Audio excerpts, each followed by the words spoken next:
tantas memórias. Eu lembro com antecipação os primeiros cultos lá no Sumarezinho, né? Que lá no Heitor Penteado, onde a igreja começou.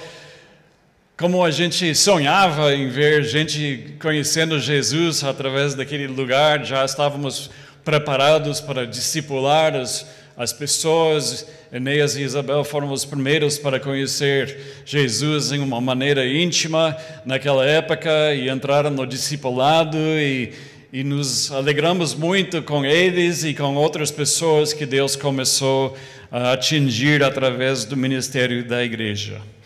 Depois fomos para 3 lugares diferentes na Serra Corá e depois aqui na Vila Leopoldina, que eu não fiz parte desse. Mas graças a Deus, eu acho que, se não me engano, vocês já estão aqui mais tempo que qualquer outro lugar que a igreja, né, se localizou. E uau, como é bom ter uma casa mais fixa, né? Mas é hora que um dia vocês mudem para um lugar maior. Assim, né? É confortável estar no mesmo lugar por muitos anos, mas que Deus possa atingir muita gente através desse ministério e que logo vocês vão ter que mudar para outro lugar, porque ele é grande, ele é grande. Eu penso sobre esses últimos 30 anos e eu dou graças a Deus como a intimidade com Deus deu nascimento a vários ministérios da igreja. Quando começamos a vida, nós iniciamos com uma vez por mês, nós tivemos um culto evangelístico com uma refeição no fim do culto. Foi uma maneira de trazer novas pessoas para a igreja, para evangelizar, e foi um enfoque que Deus deu para nós naquela época. Tivemos outro momento em intimidade com Deus e orando a Deus como que nós podemos alcançar mais pessoas aqui no nosso bairro, e Deus deu para nós, nasceu Alma, o encontro de casais. Através do encontro de casais também nasceu o Ministério de Gente, que também alcançou muitos jovens para Jesus Cristo. E eu não fiz parte dessa parte, mas Luz no Caminho também nasceu como uma maneira de alcançar pessoas para Jesus Cristo.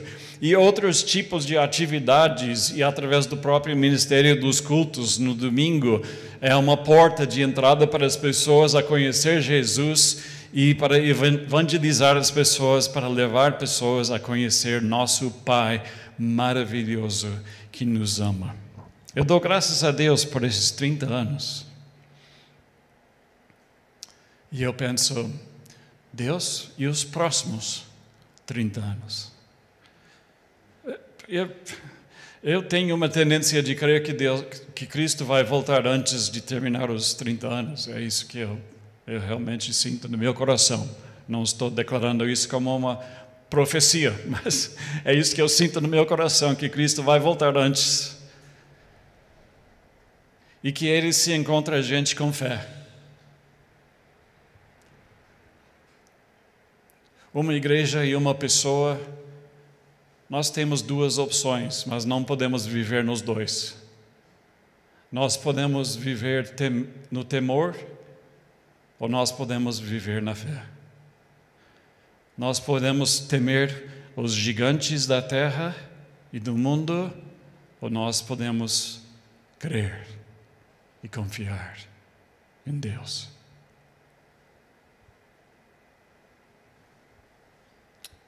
Essa é a mensagem que Deus colocou no meu coração para hoje.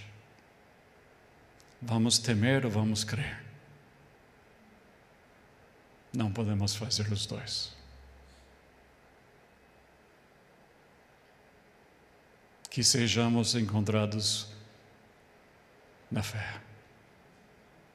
Não somente eu digo fé da salvação, mas crendo que na intimidade com Deus, que Deus vai fazer algo novo nascer no nosso coração, como pessoas e como igreja. De fato, a igreja não começou 30 anos atrás, foi antes. Foi numa reunião de oração na casa do Bebeto e Débora. Inicialmente a igreja do aeroporto tinha separado a gente para ir para essa região da cidade, E foi um passo de fé muito grande na vida dos pastores da igreja, de enviar a gente, porque saiu 30 pessoas. E aí nós oramos. Foi na intimidade com Deus que Deus abriu nossos olhos e deu para nós o primeiro lugar lá no Heitor Penteado.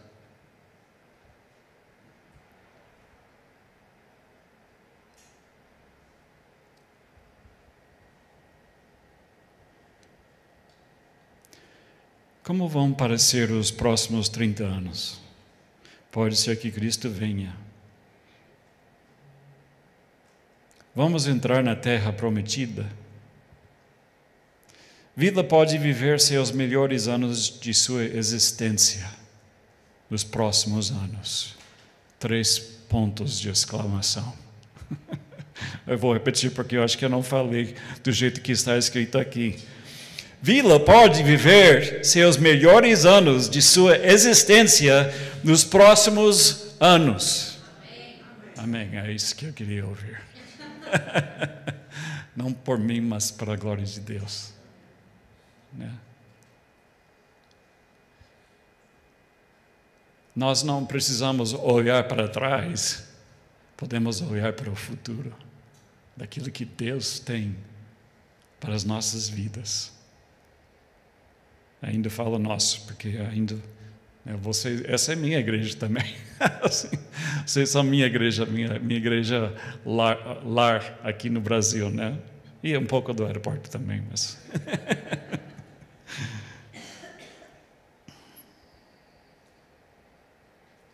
quais são os objetivos de Deus antes que Ele venha? Isso é a minha opinião, mas tenho ouvido vozes proféticas falando isso. E eu creio que Deus quer que um avivamento mundial possa impactar o mundo de tal maneira que espalhe pelas nações. E vamos ver mais pessoas chegando a conhecer Jesus que jamais vimos acontecer. Vamos ver mais milagres que nós já vimos acontecer. Vamos ver povos atingidos que nunca foram atingidos. Vamos ver a Igreja de Cristo com muita intimidade com Deus. Vamos ver uma união entre igrejas de todos os nomes como nunca vimos antes. Vamos ver igrejas se colaborando que nunca pensávamos possível se colaborar. Porque perseguição purifica a igreja. Com avivamento, não significa que não vem perseguição, não significa que não vem momentos difíceis. Mas com avivamento e purificação da igreja, vem união entre igrejas e parceiros que jamais pensavam que íamos estar juntos em evangelizar esse mundo, que vamos estar trabalhando em conjunto. Vamos ver a política impactada pelo Evangelho. Eu não estou falando de evangélicos se envolvendo na política, pode ser que alguns fazem isso, mas Deus tem colocado, porque a Bíblia diz que deveríamos estar orando pelas autoridades, então eu oro todos os dias por o presidente dos Estados Unidos, e o presidente do México e o presidente do Brasil.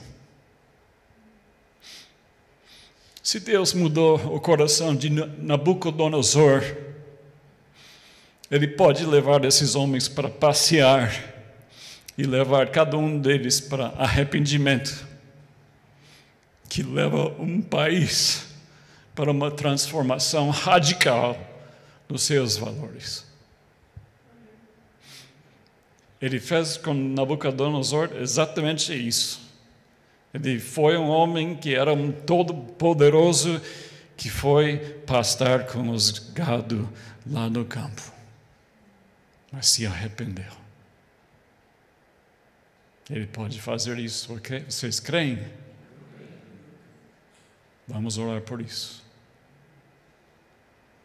Claro que Deus pode eleger outras pessoas, Ele pode pôr outras pessoas, mas Ele pode mudar aqueles que estão ali e radicalmente mudar os valores deles. Oh, meu tablet aqui apagou. Deixa eu ver aqui. Aí. Se nós queremos ver esses tipos de vitórias nos próximos anos, nós precisamos de intimidade com Deus para ouvir Ele. Precisamos obedecer e resistir nossa tendência à rebeldia. E precisamos de fé para ver Deus fazer muito mais que nós podemos imaginar e agir em fé, recusando nos limitar pela razão, pela lógica, pelos limites e fazer o que Ele pedir, apesar daquilo que podemos ver. E nós vamos precisar de coragem para correr em direção ao inimigo, para atacar, sem considerar as consequências. É muito importante lembrar que o inimigo não são as pessoas. É aquele que está atrás dos valores do mundo que estamos observando ao redor deles. E as pessoas estão enganadas e seguindo ele, mas ele, Satanás e seus servos, os demônios, são nossos inimigos. Os deuses desse mundo que os demônios colocam como deuses para o mundo, para atrair o mundo para eles, eles querem influenciar esse mundo, mas nós somos o exército de Deus. Ainda canta aquela música? Nós somos o exército de Deus, mas nós temos uma escolha. A gente pode viver no temor do inimigo, ou nós podemos viver na fé e confiar nele e marchar para frente e ter novas vitórias que serão melhores que as antigas vitórias. É isso que Deus quer de nós.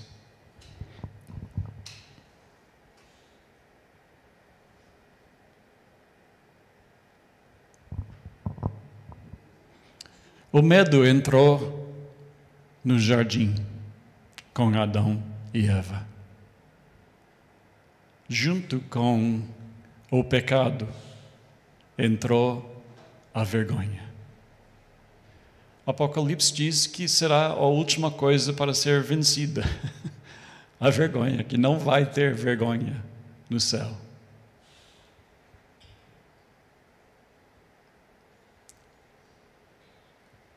Como seres humanos, temos uma tendência a ter medo de intimidade com Deus. Se eu tiver intimidade com Deus, Ele pode me mandar para a África. Pode me mandar lá para o Meio Oriente. Ele pode me mandar para algum lugar nesse mundo. Ou Ele pode revelar meu pecado e eu vou sentir vergonha de ter que confessar meu pecado para uma outra pessoa. E nós temos medo de intimidade com Deus. Mas intimidade com Deus leva a gente para a liberdade. Ontem nós falamos para um grupo de casais e antes da reunião começamos a falar um pouco sobre cuidado da alma, as coisas que a gente está aprendendo. E Helen falou sobre como Deus tem feito libertação na vida dela. E aí ela olhou para mim e falou: e você, pastor, vai falar também da sua libertação? Com certeza eu estava pronto para isso, eu estava só esperando para ela terminar, para começar a minha história, né? Porque através da minha avó, e que foi passado para meu pai, que foi passado para mim, eu lutava com luxúria. Foi uma coisa na minha vida que foi uma perturbação do inimigo na minha vida. E essa perturbação às vezes vinha como até imagens que apareciam na minha cabeça que eu não buscava. Eu não buscava coisas na internet, eu não buscava pornografia. Essas coisas, quando vinham, era uma tentação, era uma frustração, era uma perturbação. E um dia eu falei para Helen, eu acho que eu gostaria de orar por libertação, porque eu sinto que existe algum espírito perturbador na minha vida que eu gostaria que tirasse da minha vida. E nós oramos juntos e naquele dia não tenho sentido mais essa pressão. Eu posso ter uma tentação, mas não sinto a perturbação e opressão que eu sentia antes. Quando você tem intimidade com Deus, você pode contar uma história assim. Porque você não tem mais medo. Tudo é patente para Deus. Ele sabe de tudo. E quando nós somos transparentes um com o outro, nós vamos ter comunhão com o outro. Se você ler 1 João, é isso que diz. Se confessarmos os nossos pecados um ao outro, teremos comunhão um com o outro. Vamos ter amizades mais profundas. Então, Deus quer tirar o medo e Ele quer encher a gente com coragem. Você quer coragem? Você quer fé? Medo leva para rebeldia, fé leva para coragem. Eu vou ler uns trechos de Números 13 e 14, e vocês podem acompanhar ali na tela. E eu queria ler para nós a história de Israel, que era para eles entrar na terra prometida, e pelo medo e pela rebeldia e desobediência, não entraram. Vamos ler. Começando com o versículo 13. E o Senhor disse a Moisés: envie alguns homens em missão de reconhecimento à terra de Canaã, terra que dou aos israelitas. Envie um líder de cada tribo dos seus antepassados. Quando Moisés os enviou para observar em Canaã, disse: subam pelo Negueb e prossigam até a região montanhosa, vejam como a terra. E se o povo que vive lá é forte ou fraco, e são muitos ou poucos, se a terra em que habitam é boa ou ruim, e as cidades em que vivem são cidades sem muros ou fortalecidas, se o solo é fértil ou pobre, se existe ali floresta ou não, sejam corajosos. Tragam alguns frutos da terra. Era a época do início da colheita das uvas. E foram e fizeram isso. Versículo 26. Eles então retornaram a Moisés e Arão e toda a comunidade de Israel, em Cádiz, no deserto de Parã, onde prestaram relatório a eles e a toda a comunidade de Israel, e lhes mostraram os frutos da terra, e deram o seguinte relatório a Moisés: entramos na terra a qual você nos enviou, onde manam leite e mel. Que delícia. Não posso comer muito mel agora, mas é muito bom. Aqui estão alguns frutos dela. Mas o povo que lá vive é poderoso, e as cidades são fortificadas e muito grandes. Também vimos descendentes de Enac. Os amalequitas vivem no Negueb. Os hititas, os jebuseus e os amorreus vivem na região montanhosa. Os cananeus vivem perto do mar e junto ao Jordão.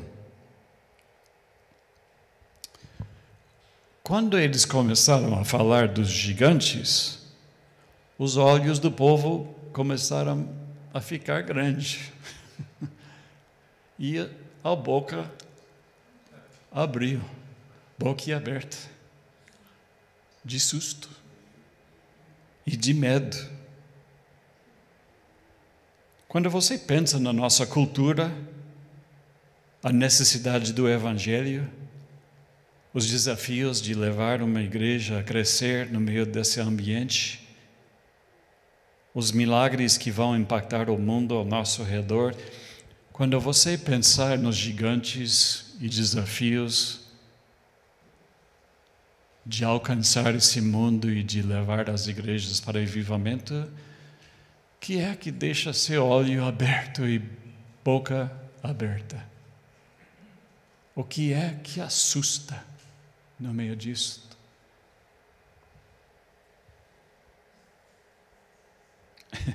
Aí surgiu Caleb. Tem que gostar de Caleb, né? Caleb, ele é como uma conjunção de Dunga, Cafu e 2 Ronaldinhos.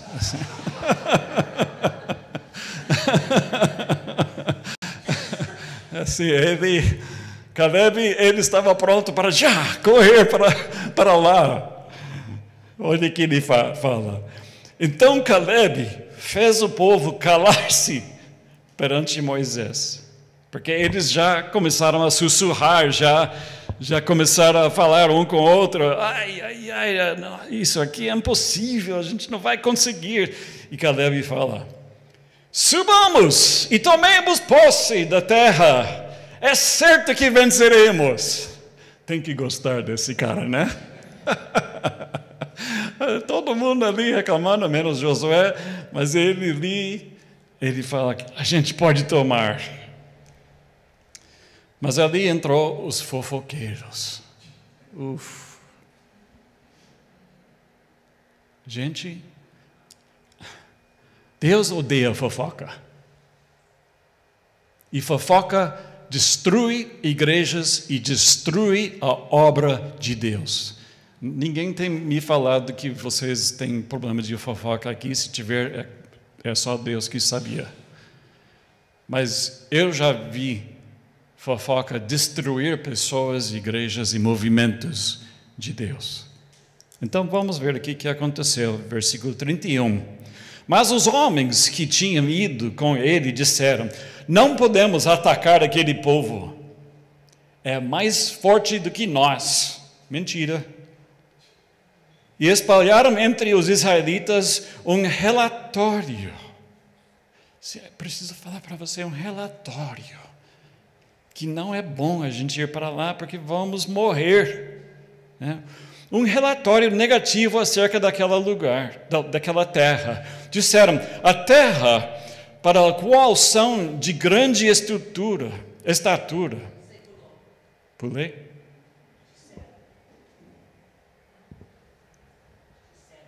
Disseram e espalharam entre os israelitas um relatório negativo acerca daquela terra. Disseram: a terra para a qual fomos em missão de reconhecimento devora os que nela vivem. Mentira. Todos os que vimos são de grande estatura. Vimos também os gigantes, os descendentes de Enac, diante de quem parecíamos gafanhotos, a nós e a eles. Aí eu esmago, né? Gafanhotos.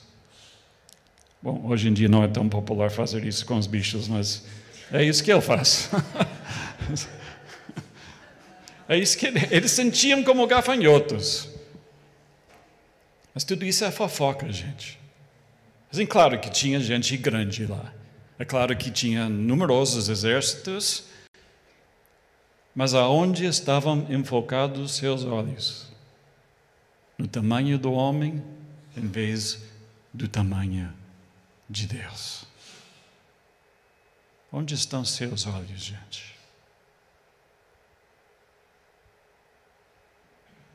Você olha para o Brasil e pensa: já foi Brasil. Eu olho para meu país e eu acho que já foi também. Assim, na minha opinião, muitas coisas já se foram. Mas Deus é maior do que a cultura americana, da cultura brasileira. Deus é maior que os cartéis do México. Deus pode converter os líderes dos cartéis do México e fazer. Eu estou orando que México possa desfrutar um avivamento que toca todo o país e que um dia eu vou poder dirigir meu carro de Guadalajara até os Estados Unidos e só vou pensar na bênção que é aquele país e não o temor dos bandidos que pode assaltar a gente no caminho. Deus pode fazer esse tipo de coisa, gente. Ele pode fazer aqui também.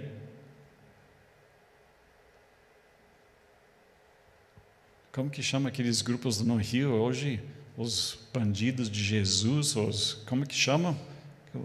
Não sei como chama esses gangues agora que tem no Rio, que dizem que são de Jesus. Mas quem poderia imaginar uma coisa dessas? Mas Deus pode pegar esse pessoal e converter de verdade. Não escuta os fofoqueiros. E repreende os fofoqueiros. Quando tem fofoqueiro na igreja, repreende. É muito importante. Eu não fui tão corajoso muitas vezes como pastor. Aí nós temos a reação rebelde do povo. Capítulo 14, versículo 1. Naquela noite, toda a comunidade começou a chorar em alta voz. Todos os israelitas queixaram-se contra Moisés e contra Arão, e toda a comunidade lhes disse: quem dera tivéssemos morrido no Egito, ou neste deserto, porque o Senhor está nos trazendo para esta terra, só para nos deixar cair a espada. Nossas mulheres e nossos filhos serão tomados como despojo de guerra. Não seria melhor voltar para o Egito? E disseram uns aos outros: escolheremos um chefe e voltaremos para o Egito. Rebeldia contra Deus e contra Moisés, e contra as palavras proféticas de Caleb e Josué. Vamos voltar? Ou vamos avançar? Igreja, vamos avançar? Vamos avançar. Vamos crer que Deus tem as melhores coisas ainda adiante de nós. E vamos confiar nele. A justiça de Deus é revelada no versículo 10, mas a comunidade toda falou em apedrejá-los. Então a glória do Senhor apareceu a todos os israelitas na tenda do encontro.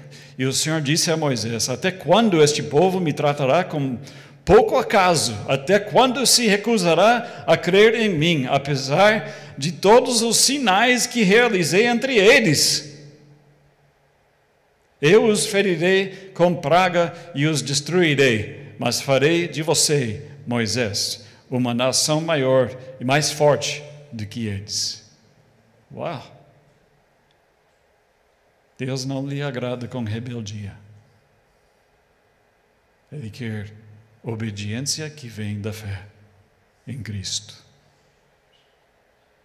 Mas Moisés, lembra da primeira vez que Deus estava pronto para acabar com Israel, lá na pedra, e não tinha água, eles estavam reclamando, e ele mandou Moisés para tirar água da pedra, né? Ele falou: fala com essa pedra e a água vai se jorrar. Moisés chegou diante do povo e ele bateu na pedra. E por isso não entrou na terra prometida. Eu tenho pensado muito sobre minhas tendências, às vezes, de me frustrar, de me irar, ou de falar coisas negativas para mim mesmo, muitas vezes. E Deus falou para Moisés: a razão por que eu estou fazendo isso é porque você não me honrou diante do povo. Porque nós não temos direito de ficar irado com o povo. Eu não tenho direito de ficar irado com uma igreja. Eu não tenho esses direitos. Assim, Deus poderia ter esse direito porque Ele é Deus. Ele criou tudo. Ele é rei. Eu só respondo para Ele. Mas Moisés não honrou Deus quando ele ficou irado com o povo. Mas ele aprendeu a lição aqui. Olha a mudança em Moisés. Por sua intimidade com Deus. Olha esses versículos aqui. Ele acaba defendendo o povo.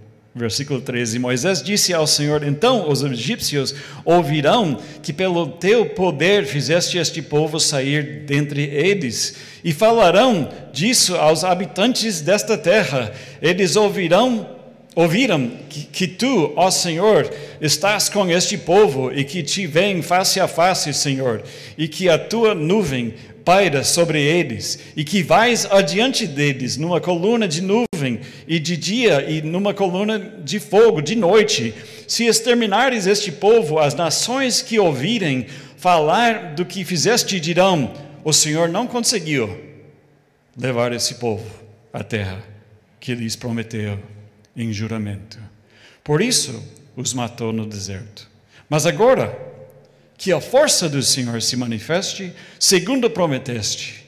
O Senhor é muito paciente e grande em fidelidade, e perdoa a iniquidade e a rebelião, se bem que não deixa o pecado sem punição e castiga os filhos pela iniquidade dos pais até a terceira e quarta geração, segundo a tua grande fidelidade, perdoa a iniquidade deste povo. Como a este povo tens perdoado, desde que saíram do Egito até agora. O Senhor respondeu: eu o perdoei, conforme você pediu. Uau! Que líder Moisés é e foi. Que compaixão, como ele entendeu o coração de Deus. Ele andava com Deus e sabia o coração e apelou para a própria natureza de Deus pelo povo. E Deus respondeu. E não acabou com o povo. Houve disciplina, sim. Houve disciplina, mas não acabou com o povo. Aqueles homens 10 fofoqueiros morreram de praga instantaneamente. Uau, será que Israel conseguiu entender a santidade de Deus e como é importante crer nele? Deus falou: não, então vocês vão voltar no caminho de volta para o Mar Vermelho agora. Todo o povo, não vamos mais para frente, vocês vão para o deserto e vão ficar 40 anos no deserto, e toda essa geração que desobedeceu e que não creu, vão morrer no deserto, e a próxima geração vai entrar na terra prometida. Aí o povo... Nós somos muito insensatos. Quando eles ouviram isso, decidiram: então vamos avançar, né? Mas avançar agora já é ser desobediente outra vez. Mas eles perceberam que erraram. Então o que eles fizeram? Eles subiram em guerra contra os cananeus e os outros povos ali e voltaram em vergonha, corridos para sair de lá. É assim que nós somos, muitas vezes. Depois de receber uma disciplina, a gente tem falso arrependimento. E falso arrependimento é de não reconhecer a verdadeira tristeza daquilo que nós fizemos e começar a obedecer. Bom, eu não vou entrar nisso porque não tenho tempo. Nós precisamos de mais intimidade com Deus. Eu estou mais convencido sobre isso do que qualquer outro momento na minha vida. Eu tenho buscado ter mais intimidade com Deus. A maneira que você recebe intimidade é passar tempo na presença de Deus. Jejuar é uma maneira de ter mais intimidade na sua vida. Não é uma barganha com Deus. Se eu jejuar, então Deus vai fazer isso, ou vai fazer aquilo, ou vai fazer isso. Não. Jejuar é para ter dependência em Deus, para reconhecer sua necessidade por Ele e ter mais intimidade com Ele. Passar tempos em oração a cada dia, vigiar. Eu lembro no tempo do aeroporto, lembro, Zé e Gláucia, talvez vocês também pegaram, não sei, algumas vigílias que a gente fazia naquela época, orando até meia-noite, às vezes orando até madrugada, até de manhã, e aí até café juntos, né? Lembra? Algumas vezes que a gente até faz isso. Aqueles momentos foram preciosos, tempos preciosos em oração, intimidade com Deus como igreja. E se nós queremos fé, e se nós queremos ouvir de Deus, se nós queremos saber aonde ir nos próximos 30 anos de igreja, ou até Cristo voltar, a gente vai precisar de intimidade com Ele. Retiros a sós com Deus. Eu gosto de fazer retiros. Eu saio com Deus para retirar e passar tempo com Ele. E eu vou ouvindo Ele. Eu já ouvi coisas lindas do meu Senhor e meu Salvador. Quais são os gigantes de hoje? Eu acho que eu pulei um versículo aqui, que Caleb diz: nós vamos comer eles como pão. Eu vejo um pãozinho na mão dele, apesar de não, acho que não tinha pãozinho naquela época, mas é isso que eu vejo. Vocês querem comer seus inimigos como pão? Com Deus você vai. O inimigo não vai vencer sobre vocês. Com Deus vocês vão vencer sobre Ele. E vão ver os melhores dias da Igreja Aliança da Vila. Estão diante de vocês. Eu não estou pedindo para vocês voltarem a fazer as coisas que nós fizemos no passado. Deus tem coisas novas aqui. E quando vocês buscam a intimidade pessoal e como igreja, vocês vão ouvir de Deus. E Ele vai dizer para vocês o que necessitam fazer. E vocês vão se assustar. Eu garanto que vão se assustar. Tudo vai parecer gigante. Mas vocês vão avançar, gritando, e vão comer seus inimigos como se fossem pão.